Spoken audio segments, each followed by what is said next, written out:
Olá, boa tarde. Estamos iniciando a nossa aula número 132. Esse bloco, ele teve início no capítulo 19 do nosso Evangelho segundo o Espiritismo, que tem como base a fé transporta montanhas. Mas a partir do estudo da fé, nos surgiu a intuição de dirigirmos um estudo específico sobre o percurso histórico, a linha do tempo da fé. Então, nós formamos um bloco dentro desse capítulo 19, que tem o título As Pegadas da Fé. Uma linha do tempo do mosaísmo do Sinai às eclésias de Paulo, o apóstolo. Do mosaísmo do Sinai às eclésias do Paulo, o apóstolo. Já lemos sobre isso. A lei, o mosaísmo, bloco 1, o A, o advento de Jesus, um passo à frente, a construção do amor ao próximo no judaísmo, desfazendo mal-entendidos,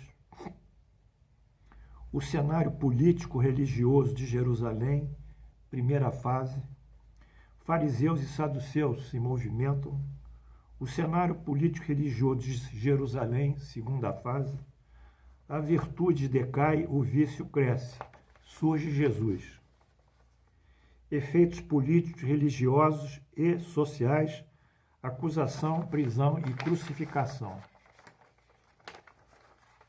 O propósito dos homens para Jesus, perseguição e morte, penetrando a fundo nas razões do sinédrio. A desnaturação do Evangelho, emenda, adições, ressignificação, concílios e papas. Então foi todo esse trabalho aí que levou já muito tempo e que me deu muita satisfação pessoal. Hoje nós iremos um novo bloco, que é o bloco número K, letra K, item 25, que fala Paulo às Eclésias, primórdios e bases da liturgia e da hierarquia sacerdotal. Vou repetir. Paulo às Eclésias, primórdios e bases da liturgia e da hierarquia sacerdotal.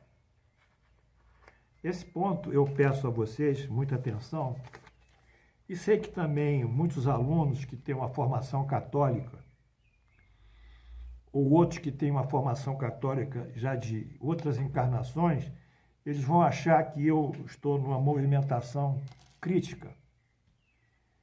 Eu estou numa movimentação depreciativa da igreja. Eu queria responder que, como professor, eu tenho que me ater à verdade, ensinar aquilo que eu tenho referências bibliográficas e que estão constantes dos livros da história e dos livros da própria Bíblia. Eu não estou criando posições políticas, religiosas ou doutrinárias. A minha posição é estritamente a posição a mim legada pelo meu estudo, pela filosofia espírita. Então, o que eu digo aqui está abonado pela filosofia espírita. E se algum percurso pode causar um desconforto a um ou outro, eu peço desculpas, mas eu tenho que ser honesto. Como falei, eu não tenho que fazer palestras aqui e agradar vocês para que vocês saiam aqui cheios de humor satisfatório, que as coisas vão mudar assim do dia para a noite. Pelo contrário, as coisas são difíceis e mudam, mas na medida do nosso esforço pessoal, da nossa própria fé, da nossa vontade, da nossa instrução e da nossa moral. Essas são as grandes alavancas para nós propulsionarem para uma situação melhor. Feitas essas introduções, essa pequena introdução, vamos ao texto. Paulo apóstolo, judeu, fariseu, cristão, cidadão romano. Quer dizer, Paulo apóstolo era judeu fariseu, cristão e também cidadão romano. Judeu fariseu identificado pela primeira vez no livro dos Atos, com seu nome hebraico, Saulo. Atos 7.50, 13.9, identificado na Bíblia, né? Nasceu na cidade de Tarso, Cilícia, atualmente o sul da Turquia. provavelmente 10 anos após a morte de Jesus. Isto em razão de ser mencionado como um jovem por ocasião do apedrejamento de Estevão, o primeiro mártir do cristianismo. Atos dos Apóstolos 7,58. No obstante, judeu farisaico, tinha cidadania romana. Seu pai provavelmente a tinha adquirido, porque eles vendiam a cidadania. Hoje até se compra cidadania, né? Se for para a Inglaterra e investir X milhões de dólares, você compra cidadania, né? Isso existe. Ou for para os Estados Unidos e gerar N empregos, você também compra cidadania. Naquela época se vendia também a cidadania romana. Bom, no obstante, tinha cidadania romana. Foi educado no judaísmo ortodoxo. Foi circuncidado no 8º dia de vida, tal como todos os homens nascidos, inclusive recém-nascidos, inclusive Jesus. Lucas 2,21. Completado 8 dias para ser circuncidado, o menino deram o nome de Jesus. Jesus seguia essa tradição judaica porque ele nasceu em berço judaico. Circuncisão é o pacto abraâmico, o pacto com Abraão. Gênesis 17,9-11. Disse mais Deus a Abraão: guardarás a minha aliança, tu e tua descendência, no curso das gerações, esta é a minha aliança.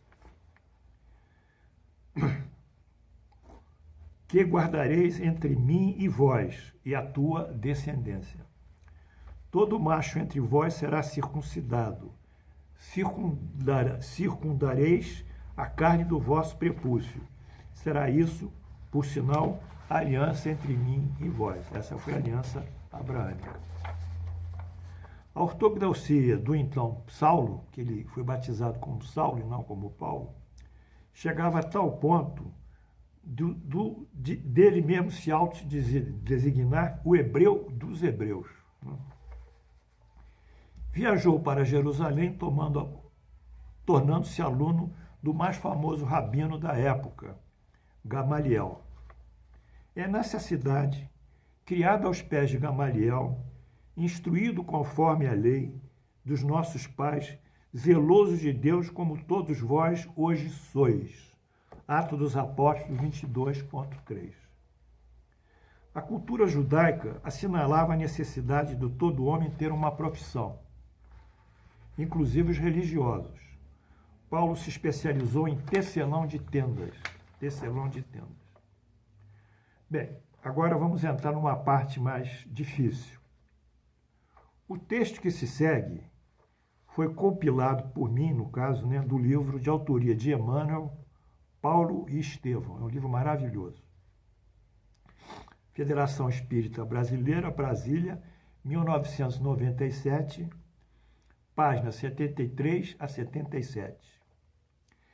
O livro foi psicografado por Francisco Cândido Xavier. Então, segue em caráter ilustrativo, para entender bem esse cristianismo primitivo, a função de Paulo, e é um romance, portanto, não representa com exatidão os fatos, é um romance, mas tem os fatos ali que são muito importantes para nós. Vamos entrar então no texto do Emmanuel. Saulo toma conhecimento da movimentação da nova doutrina. Chega a referências de Estevão. Então, é o primeiro texto que eu peguei. Paulo começa a saber da existência de Estevão. Eles tratam, aqui eu vou reproduzir um diálogo que ele teve com seu amigo Sadoc. Em que pé estão as suas pretensões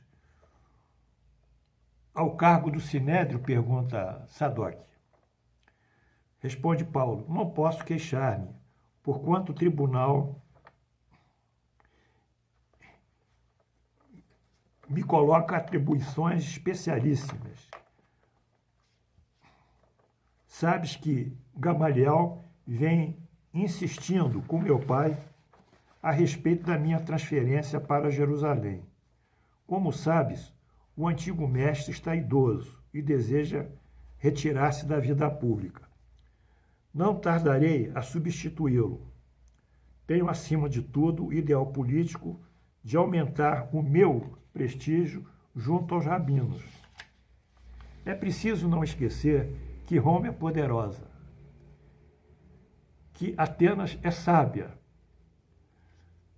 tornando-se indispensável acordar a eterna hegemonia do tabernáculo de Deus.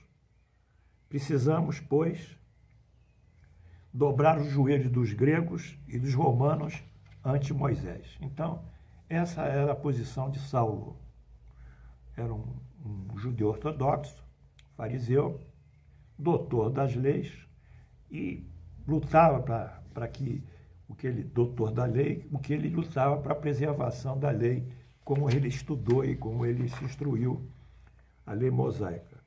Temos que dizer também que como ele era da Cilícia, que era uma região do sul da Turquia, ele falava grego, provavelmente latim, claro que ele falava hebraico e talvez aramaico.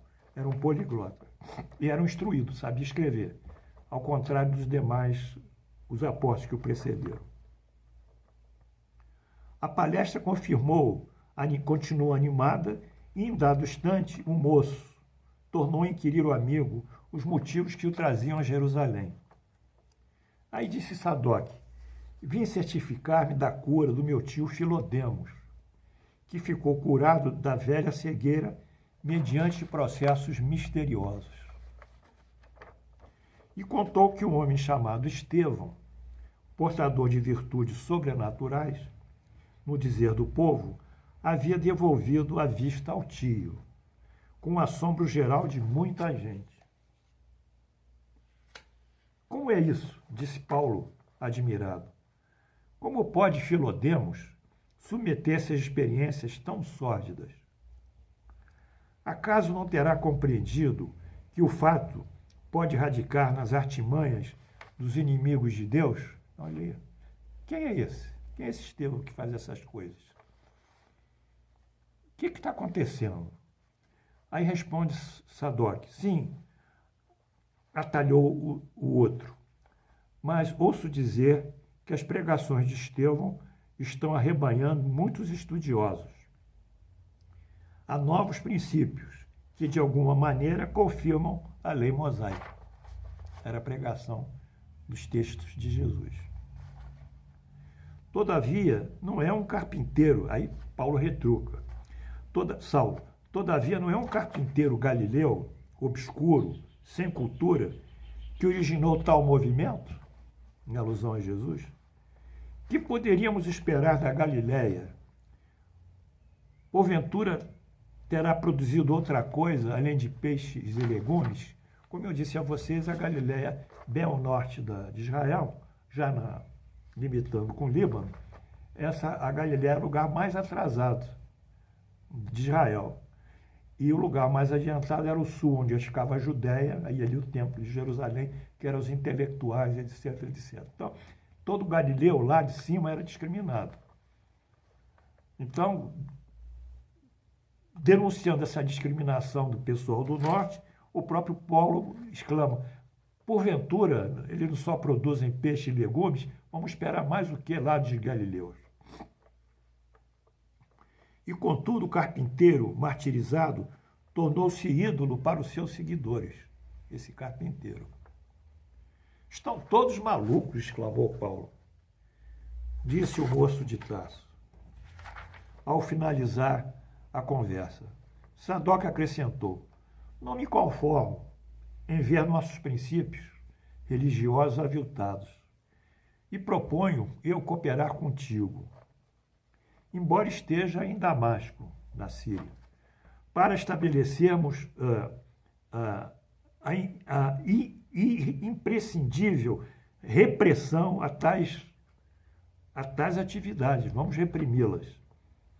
Com tuas prerrogativas de futuro rabino, em destaque no templo, poderás encabeçar uma ação decisiva contra os mistificadores e os falsos taumaturgos, que são os milagreiros, que fazem milagres taumaturgos. Bem, A partir desse diálogo com Sadoc, na aula seguinte, nós vamos entrar no processo em que Paulo vai visitar Estevão, pregando na Casa do Caminho. Aí, o próprio Sadoc vai dizer, qual o dia de pregação de tal Estevão? Aí ele vai dizer que é um sábado e Paulo irá. Então, eis aí a primeira fase em que Paulo já começa a tomar conhecimento do cristianismo primitivo, que surge empolgando a massa através das curas e dos fenômenos produzidos, no caso específico aqui, por Estevão. Mas Pedro produzia, Tiago produzia, outros apóstolos produziam. Então, nós estamos caminhando justamente nesse percurso muito interessante, que vocês vão tomar conhecimento e que vai se desdobrar em muitas e muitas aulas. Era isso que eu queria passar para vocês, esse primeiro momento de Saulo, e que vocês entendam essa transição entre o judaísmo e o cristianismo. Amanhã nós voltaremos já com Saulo visitando Estevão, vendo o que ele fala para o povo e ali começando a tomar uma medida de se achar que a lei judaica, o rabinato, estava sendo violado. O que acontece até hoje, porque os detentores da religião, quando se sente ameaçado no poder que detém, que é a articulação religiosa, eles produzem uma reação contra os indivíduos que querem criar novas ideias e novas situações de progresso. O próprio Allan Kardec passou 30%, nosso professor Kardec, dedicou 30% do seu tempo para contestar as críticas que vinham da igreja contra ele, né? Isso vai ser tudo analisado e nós vamos entender como o Espiritismo nos encaminha para a verdadeira liberdade. Portanto, eu agradeço a vocês e amanhã nós estaremos juntos.